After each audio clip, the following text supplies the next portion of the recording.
Astronomie, astrophysique, cosmologie, astroparticules. Ça se passe là-haut, par Eric Simon. Pourquoi les jeunes amas globulaires d'étoiles que l'on voit dans le grand nuage de Magellan sont très compacts, alors que les vieux peuvent avoir aussi bien des cœurs très petits ou bien beaucoup plus grands? Cette question que se posent les astrophysiciens depuis plusieurs dizaines d'années vient de trouver une réponse grâce à des observations effectuées par des chercheurs italiens avec le télescope spatial Hubble. Une découverte publiée hier dans Nature Astronomy.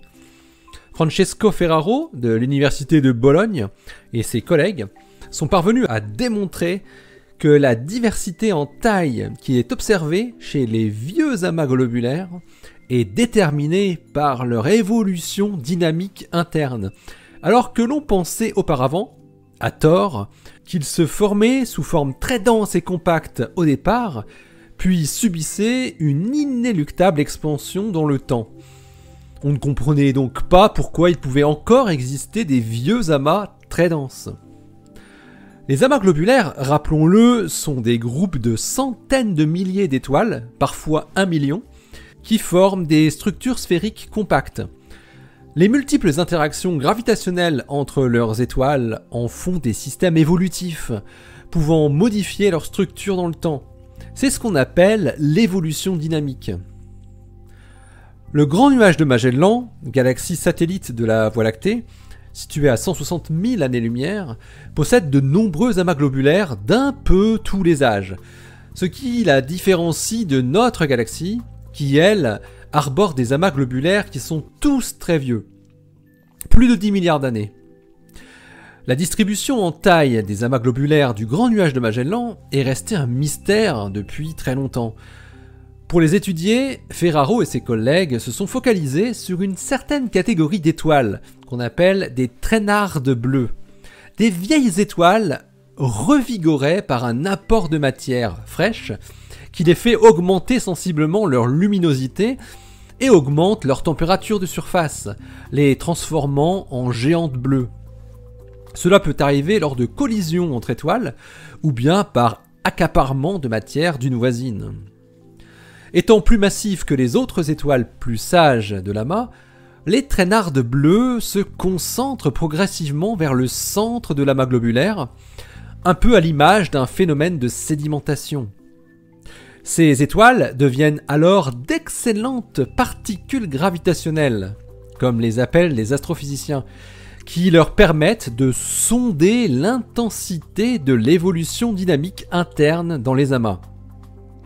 Francesco Ferraro et ses collaborateurs ont sélectionné 5 vieux amas globulaires du même âge, leur âge chronologique, 13 milliards d'années, mais ayant des tailles de cœur très différentes.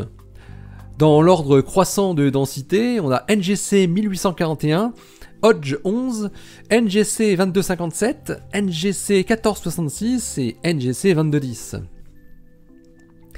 En étudiant comment se répartissent les traînardes bleues, les astronomes italiens parviennent à classer ces amas en termes d'évolution dynamique atteinte.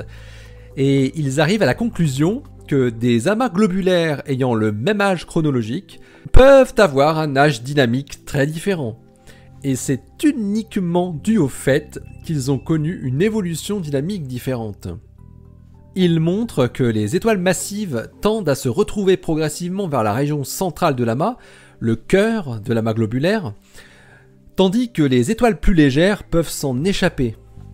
On assiste alors à ce qui ressemble à une contraction du cœur de l'amas sur différentes échelles de temps, mais le phénomène va fortement dépendre des conditions initiales et de l'environnement, et très peu du temps écoulé.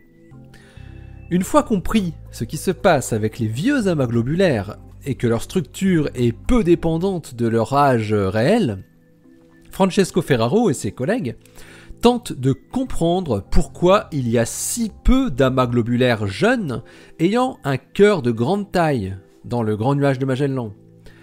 Et ils pensent que ce serait dû au fait que les seuls qui auraient survécu jusqu'à maintenant sont justement ceux qui possèdent un cœur dense.